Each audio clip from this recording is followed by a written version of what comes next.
North Carolina health experts have said for a while now that they think that more cases of the coronavirus are going to be popping up throughout the state. They have announced the first confirmed case in North Carolina yesterday in Wake County. The virus across the country now claiming the lives of 11 people in the U.S., with California just announcing its first death in that state today. Also today, President Donald Trump announcing that all passengers who fly directly from Italy and South Korea will be screened multiple times before entrance into the U.S. Now, just a few hours ago, our education reporter Elsa Gillis talked with a college student who just came back from studying abroad in Italy. And Elsa, she told you when she came back, she wasn't screened. That's right, Scott. She was not, and she feels fine, though is sad for what's happening and for having to leave Italy. She is, though, going through a 14-day self-quarantine as it was recommended by her university for those coming back home to the U.S.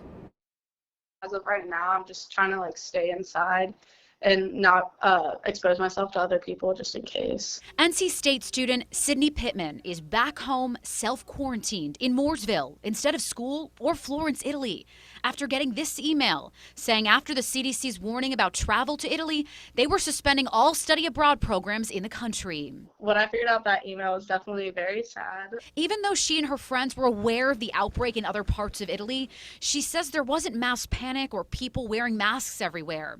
It wasn't until last week when parents started to call their kids home and some universities started to close schools in Florence that its impact became more clear. Getting flights home, I know my mom and my friend who I flew with, we had trouble getting a flight that we didn't have to pay $2,000 for. Interestingly, she says she didn't have to undergo any health screenings flying back through Toronto, then Raleigh. When I got back to the U.S., I flew into Raleigh, and there wasn't any. We just got our bags and left. But you would see on the planes people wearing masks, and of course you'd kind of get a little antsy if you saw someone sneeze or cough.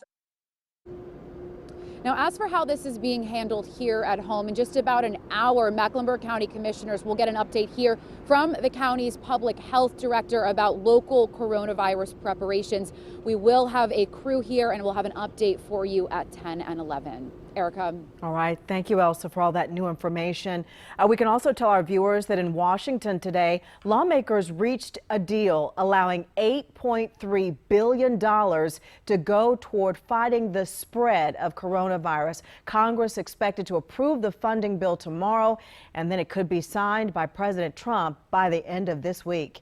Meantime, stocks rebounded shortly today after Congress agreed on that bill, and you can see the Dow eventually soaring more than 1,100 points. NASDAQ also closing up today 300 points plus.